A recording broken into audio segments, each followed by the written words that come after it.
बिस्मिल्लाहिर्रहमानिर्रहीम। अस्सलाम वालेकुम स्टूडेंट, उम्मीद है खैरियत से होंगे। चलो जी, आज की वीडियो बेसिकली एक थोड़ी सी एग्ज़ाम गाइडलाइन वीडियो है और ये वीडियो है टाइम मैनेजमेंट के ऊपर। ख़ासतौर पे ये तमाम उन स्टूडेंट्स के लिए है जो इस बार ऑनलाइन एग्ज़ाम देने के लिए जा रहे हैं या ऑनलाइन एग्ज़ाम में अपेयर होने जा रहे हैं। देखो बेटा, ऑनलाइन एग्ज़ाम के अंदर सबसे ज़्यादा इंपॉर्टेंट चीज़ जो होती है वो आपकी टाइम मैनेजमेंट होती है, और ये क्वेश्चन मेरे से क्लास में भी होता रहता है और इसी तरह और भी कुछ स्टूडेंट ने किया। तो लिहाजा आज आपको कुछ चीज़ें जो हैं वो मैं कुछ जनरल हैं, कुछ स्पेसिफिक हैं, जो मैं आपको बताऊंगा कि उनको लाजमी आपने ध्यान में रखना है जब भी आप ऑनलाइन पेपर देने जाएं। तो देखिए बेटा, सबसे पहली बात, वीडियो स्टार्ट करने से पहले चैनल को सब्सक्राइब मस्ट करें और उसके बाद फिर अपनी वीडियो जो है वो स्टार्ट करते हैं। इसके अलावा टेस्ट सेशन अपना चल रहा है, जिसने व्हाट्सएप ग्रुप ज्वाइन नहीं किया वो कर ले, वहाँ पे इंशाल्लाह उसको सॉल्व कर सकता है। इसके अलावा स्टूडेंट बेटा तमाम वो जो इस बार ऑनलाइन पेपर देने जा रही हैं, तो वो अपना जो टेस्ट है उसको माइक्रोसॉफ्ट वर्ड में सॉल्व करके मुझे उसकी जो कॉपी है वो सेंड किया करेंगे, ताकि उनकी थोड़ी सी एक प्रैक्टिस भी हो जाए और इसी तरह मैं चेक भी कर लूँ कि क्या पोजीशन मौजूद है। फिर उसके ऊपर भी इंशाल्लाह हमारी एग्जाम डिस्कशन वीडियो आ जाएगी, पेपर डिस्कशन वीडियो। ठीक हो गया? तो लिहाजा वीडियो शुरू करते हैं। सबसे पहले बेटा देखो, ऑनलाइन एग्जाम की तरफ आप सबको जाना चाहिए। मेरी ये आपके लिए रिकमेंडेशन है और मेरा ये शुरू से एक फोकस भी इसी चीज़ के ऊपर रहा है कि भाई मैं हमेशा आपको इनकरेज करूंगा कि आप ऑनलाइन एग्जाम की तरफ जाएं। और इसके लिए कोई जो एक हमारे अंदर हेजिटेशन है, या हम कह सकते हैं कि हमारा एक कंफर्ट जोन है कि हम उससे बाहर नहीं निकलना चाहते या कोई नई चीज़ सीखना नहीं चाहते, थोड़ा सा आप उसको तोड़ें और ऑनलाइन एग्जाम की तरफ मूव करें। ठीक है बेटा? तो ऑनलाइन एग्जाम के लिए कुछ मैंने ट्रिक्स हैं, वो काफ़ी सारी मैंने चीज़ें लिख ली हैं, आपको मैं साथ साथ बताता जाता हूँ। सबसे पहले तो बेटा हमेशा आपने एक बात का ख्याल रखना है कि जो आप इंटरनेट यूज़ कर रहे हो वो काफ़ी अच्छी स्पीड का हो, मतलब कम अज़ कम भी 3-4 MB का इंटरनेट जो है वो चल जाता है। मिसाल के तौर पे आप अपना जोंग का जो नेट है वो भी इसके ऊपर काफ़ी हद तक चल जाता है। इसी तरह जोंग की अगर आप डिवाइस ले लेते हैं तो वो भी एक अच्छा नेट है। आप अपने एरिया में सेलुलर नेटवर्क देख सकते हैं, जो ज़्यादा अच्छा है 4G, आप वो यूज़ करें। नहीं तो आपके पास अगर वायर्ड कनेक्शन भी मौजूद है तो वो आप यूज़ भी कर सकते हैं। PTCL वालों का पुत्र कोई भरोसा नहीं है, अगर आपके यहाँ ठीक है तो ये आपके नसीब बहुत ही अच्छे चल रहे हैं। लिहाजा मुझे भी बताएं कि आप कहाँ पे रह रहे हैं जहाँ पे PTCL की सर्विसेज अच्छी है, मैं भी शायद वहीं पे शिफ्ट हो जाऊँ। ओके, सबसे पहले आपने नेट एक बेहतर सा अच्छा इस्तेमाल करना है। उसके बाद आपने हमेशा माउस यूज़ करना है। अगर आप लैपटॉप के ऊपर पेपर कर रहे हो तो आपने उसका टच पैड यूज़ नहीं करना अगर आप उसके साथ कंफर्टेबल नहीं हो। ठीक हो गया? तो आपने हमेशा माउस को यूज़ करना है जो आपके पास हमारा एक एक्सटर्नल माउस होता है, और कोशिश करें कि वो वायर वाला ना हो, वायरलेस माउस हो तो वो ज़्यादा अच्छी बात है। क्यों? उसके अंदर वायर की डिस्टर्बेंस होती है, वायर जो है वो हमारे काम को स्लो कर देती है। लिहाजा वायरलेस माउस 300-400 का मिल जाता है, कोई ज़्यादा महंगा नहीं है। बहरहाल वो एक अच्छी चीज़ है और वो आगे भी आपको काफ़ी काम देगी। उसके अलावा बेटा जो आपने कीबोर्ड यूज़ करना है, ये नम पैड वाला यूज़ करना है। ये खास तौर पे मैं उन स्टूडेंट्स के लिए कह रहा हूँ जो कैलकुलेशन के पेपर में अपेयर होने जा रहे हैं, जिस तरह अकाउंटिंग का है, टैक्स के पेपर है, ये पेपर है जिनके अंदर डिजिट्स का काम है। तो आपने उसके अंदर हमेशा मेरी आपको ये एक प्रायोरिटी के ऊपर आपने इस चीज़ को रखना है कि नम पैड वाला। नम पैड वाला क्या होता है बेटा? नॉर्मल एक कीबोर्ड होता है और साइड पे एक 1 2 3 4 5 6 वाली गिनती अलहदा से लिखी होती है, और उसके अंदर सैम्पल वगैरह भी होते हैं, मौजूद होते हैं।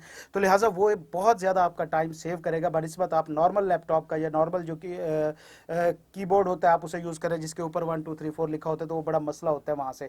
तो लिहाजा टाइम को सेव करना है बेटा, जितना टाइम आप सेव कर सकेंगे उतना ज़्यादा अच्छे तरीके से आप पेपर को अटैम्प्ट कर सकेंगे।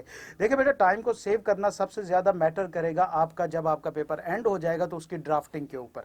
ठीक है? इसके ऊपर भी मैं बात करूंगा कि जो ड्राफ्टिंग है उसको सबसे आपने एंड पे रखना है, वो हम एंड पे चल के डिस्कस करेंगे। इसके अलावा बेटा आपने क्या करना है कि जब भी आप पेपर स्टार्ट करें अपने सिस्टम के तमाम कैशे डिलीट कर दें। सिस्टम के अंदर कैशे फाइल्स होती हैं, आप यूट्यूब पे जाके सर्च करें how to delete cache system file जो होती है, वो आपको वीडियोस कई मिल जाएंगी। सबसे पहले आप अपने सिस्टम की तमाम कैशे फाइल जो है वो उनको डिलीट करें, और इसी तरह फिर जो आप ब्राउज़र यूज़ कर रहे हैं, आप मोजिला यूज़ कर रहे हैं, आप क्रोम यूज़ कर रहे हैं, तो बेहतर यह है कि आप फायरफॉक्स यूज़ करें, वो एक रिकमेंडेड ब्राउज़र है। तो उसके भी कैशे आपने क्लियर करने हैं। आप पहले उसके कैशे क्लियर करें। ये कैसे होता है बेटा? सिंपल सा है कि आप इसको भी YouTube से सर्च कर सकते हैं और वहाँ पे आपको तरीकाकार मिल जाएगा कि आप कैसे क्लियर करेंगे।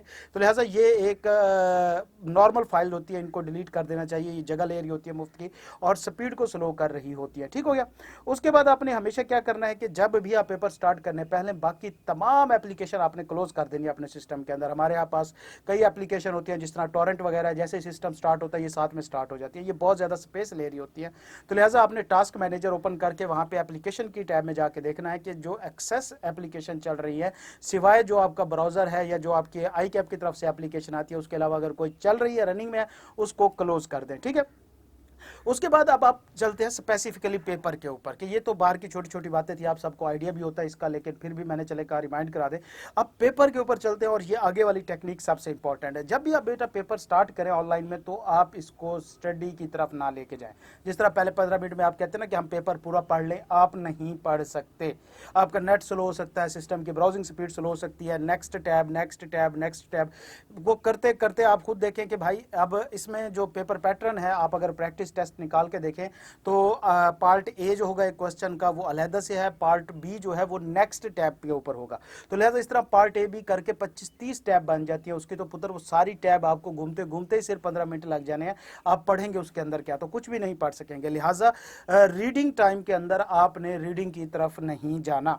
आप कोशिश करें पेपर ओपन करें, क्वेश्चन देखें, आता है उसको सॉल्व करें और उसके बाद नेक्स्ट पे मूव करें। नहीं आता तो फिर तो छोड़ दें, इसके अलावा कोई ऑप्शन नहीं है, लेकिन सॉल्व करके जाना है। ये चीज़ नहीं करनी कि जी मैं पहले 15-20 मिनट पढ़ लूँ, वो बेटा आपका कम से कम आधा पौना घंटा ले जाएगा आपको अगर पढ़ना है तो। ठीक हो गया। तो लिहाजा आपने शुरू में कभी भी रीडिंग की तरफ नहीं जाना, बल्कि आप क्वेश्चन पढ़ें, आपको आता है आप उसका आंसर करें। उसके बाद बेटा अब अगली बात है कि जो क्वेश्चन होता है वो बहुत ही छोटा सा, एक साइड पे टैब आ रही होती है, हमें नज़र नहीं आता पूरे तरीके से, तो लिहाजा पहले सबसे पहले आप उसको जूम सिर्फ वहाँ से, जो उस आई कैप के जो यूज़र इंटरफेस है उसके ऊपर जो जूम का ऑप्शन आ रहा होता है कि आप क्वेश्चन पेपर को जूम कर सकते हैं, वहाँ से सिर्फ इतना जूम करें कि जितना वो स्क्रीन पर फिट हो जाता है। वहाँ से ज़्यादा जूम ना करें, क्यों आपको बार बार स्क्रॉल डाउन करना पड़ना है, स्क्रॉल अप करना पड़ना है, तो लिहाजा वहाँ से हरगिज़ आपने जूम इन या जूम आउट नहीं करना। आप इतना करें कि जितनी वो स्क्रीन फिट हो जाए, मतलब वो जो नीचे रोटेटिंग बार होते हैं वो वाले ना आए। ठीक हो गया। उसके बाद आपने क्या करना है कि पूरी स्क्रीन को जूम इन या जूम आउट करना है। पूरी स्क्रीन कैसे होती है बेटा, कंट्रोल प्रेस करके जो आपके माउस का जो ऊपर वाली वो रोटेटिंग की होती है उसको अपवर्ड रोटेट करेंगे तो वो सारे का सारा ब्राउजर जो है वो जूम हो जाता है। तो पूरी स्क्रीन जूम करनी है, सिर्फ वो क्वेश्चन जूम नहीं करना, ताकि आपको बार बार ऊपर नीचे करके क्वेश्चन को देखना ना पड़े। हमें 5 बार 10 बार क्वेश्चन पढ़ना पड़ सकता है, उसके साथ रिक्वायरमेंट पढ़नी पड़ सकती है, तो फिर आप बार बार यही कुछ ही करते रहोगे। लिहाजा पूरा जो होगा वो जूम इन हो जाएगा, तो वो एक ज़्यादा बेहतर ऑप्शन देता है। ये जूम इन का ख्याल रखना है। उसके बाद क्या कहते हैं, हाँ अब अगली चीज़ है वो ये है कि भाई देखो, ज्यादा लंबी चौड़ी फॉर्मेटिंग में इनिशियली नहीं जाना। देखो एक चीज, पहले नंबर पे आपने आंसर नंबर नहीं लिखना कि आप किस क्वेश्चन का कौन सा आंसर दे रहे हो। क्यों, जब आप पेपर देखेंगे तो ऊपर लिखा हुआ आ रहा होगा कि आंसर टू क्वेश्चन 2A या क्वेश्चन 2B, तो वो बाय डिफॉल्ट लिखा हुआ आता है, आपने उसके अंदर टाइम वेस्ट नहीं करना। लिहाजा आंसर नंबर नहीं लिखना, सिंपल आपने आंसर अपना लिखना शुरू कर देना है जो भी आपका आंसर मौजूद है। इसके अलावा बहुत ज्यादा शुरू में ड्राफ्टिंग के अंदर नहीं जाना कि आप उसकी प्रॉपर बुलेटिंग में लग जाए, आप उसकी प्रॉपर फॉर्मेटिंग में लग जाए, स्पेलिंग चेकिंग में लग जाए, इन चीज़ों में नहीं जाना। हाँ साथ साथ अगर आपके स्पेलिंग जो है वो चेक हो रहे हैं तो वो आप करते रहें, लेकिन नहीं हो रहे तो भैया छोड़ते जाओ। एंड पे जब आना है तो फिर आपने उसको, मैं आपको बता रहा हूँ ना कि टाइम सेव करना है, टाइम सेव करके फिर आपने बेसिकली ये सारा टाइम अपनी ड्राफ्टिंग के ऊपर देना है। तो लिहाजा आपने शुरू में क्या है कि भाई क्वेश्चन नंबर नहीं लिखना, इसके अलावा कोई हेडिंग्स नहीं देनी, हेडिंग्स ना दीजिएगा। इसके अलावा अलाइनमेंट के चक्कर में नहीं पड़ना, सिंपल एक जस्टिफाइड अलाइनमेंट यूज करनी है, कंट्रोल जे प्रेस करना है, left align, right align, middle align, इन चक्करों में ना पड़िएगा। ये सब कुछ एंड पे रखना है, सबसे पहले आप अपना आंसर करते जाना है। इसके अलावा कोई लंबे चौड़े फॉर्मूलाज लिखने के चक्कर में ना पड़ेगा, सिंपल से टर्म यूज कीजिएगा, जिस तरह मल्टीप्लाई की जगह पे आपने स्टार डाल देना है, डिवाइड की जगह पे आपने स्लैश डाल देनी है, इसी तरह इक्वल है, प्लस माइनस है, तो ये साइन लगाने हैं पूरे पूरे वो फार्मूला, और उन चक्करों में ना पड़िएगा पुत्र, सिंपल सा करके आपने आंसर देना है। उसके अलावा क्या कहते हैं, जब बुलेट की बात आती है तो आप पॉइंट्स की फॉर्म में जब आंसर लिख रहे होते हैं तो वहां पे प्रॉपर बुलेट देने की जरूरत नहीं है। इनिशियली आपने क्या करना है, 1 लिखना है, डॉट डालना है, स्पेस प्रेस करनी है, होपफुली वो खुद ही बुलेट ऐड हो जाएगी, नहीं तो कोई नहीं, आप लिखते जाए। एंड पे आके आपने इस चीज को देखना है कि अगर टाइम बच जाए तो फिर आप उसकी तरफ जाइएगा, नहीं तो मूव ना कीजिएगा। आई कैप इतना मार्जिन देगा क्योंकि ये एक इनिशियल सेटअप है, आई कैप खुद भी कह चुका है कि अभी तक पूरी तरह इसके ऊपर काम नहीं हुआ। बहरहाल वो आपसे भी इस तरह लेवल की प्रोफिशिएंसी एक्सपेक्ट नहीं कर रहा कि आप पूरी तरीके से उसकी फॉर्मेटिंग और ड्राफ्टिंग जो है वो उसको कर लेंगे।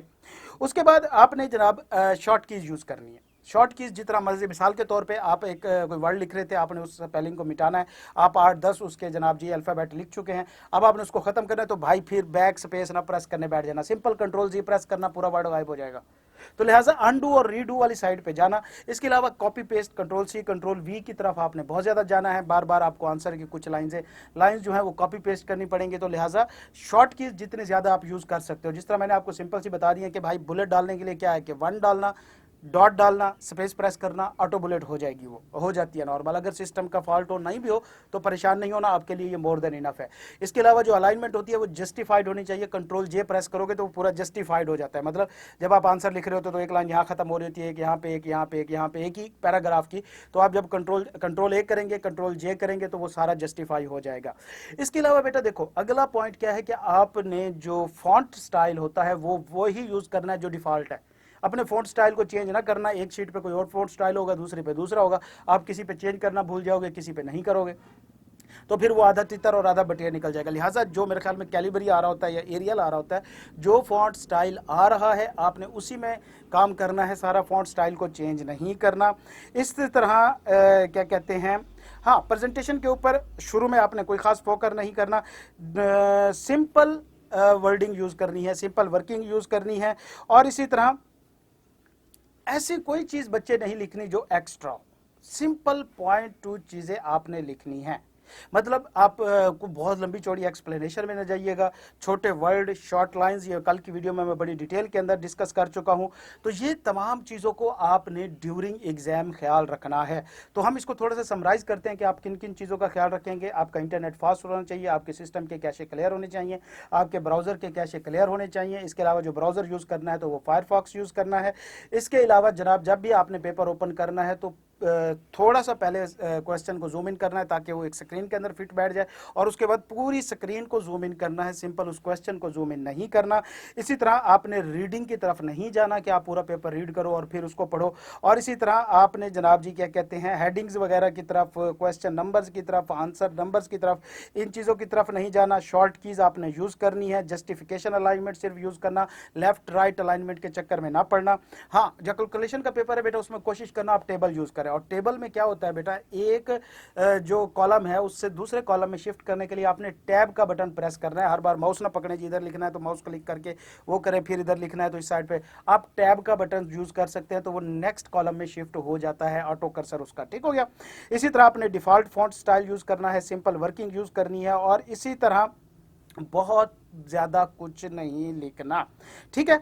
तो लिहाजा ये चीज़ें आपने एग्ज़ाम के अंदर ख़ास ख्याल रखनी है बच्चे, ऑनलाइन एग्ज़ाम के अंदर। उसके अलावा अब जब आपके पास एंड पे टाइम बच जाए तो भैया अब आपने वापस जाना है फॉर्मेटिंग की तरफ। अब आप क्या करेंगे कि फॉर्मेटिंग की तरफ जाएंगे। अगर कहीं पे आपकी बुलेट नहीं हुई तो भैया आप क्या करेंगे, उस सारे को सिलेक्ट करेंगे और नीचे जो ऊपर बुलेटिंग वाले आ रहे हैं, नंबर वाले दो आ रहे होंगे, सारे को सिलेक्ट करके आपने 1 2 3 अगर हर पॉइंट के साथ लिखा हुआ है तो भैया सारे को सिलेक्ट करके आप उसके ऊपर सिलेक्ट करोगे तो तमाम ऑटो बुलेटिंग जो है वो तरतीब के अंदर हो जाती है। ठीक हो गया। तो लिहाजा फिर उसकी तरफ जाना है क्वेश्चन के, अगर आपके जो स्पेलिंग मिस्टेक हैं, ऑटो चेकर नहीं होता, ऑटो करेक्शन नहीं होती इसके ऊपर ICAP के जो हमारे पास एप्लीकेशन होती है उसके अंदर, तो लिहाजा आप वो बाद में चेक करेंगे। इसी तरह आपने स्पेसिस वगैरह और ये चीज़ें अगर टाइम बच गया तो आपने बाद में करनी है, पहले इन चक्करों में ना पड़िएगा। ठीक है। तो ये कुछ गाइडलाइन थी बेटा, उम्मीद है आपको इससे काफ़ी सारा फ़ायदा होगा। इसके अलावा भी अगर आपका कोई क्वेश्चन है तो आप पूछ सकते हैं। मिलते हैं इंशाल्लाह किसी भी नेक्स्ट वीडियो में। अल्लाह ताला आप सबको अपने हिफ्ज़-ओ-अमान में रखे बच्चे। अल्लाह हाफिज़।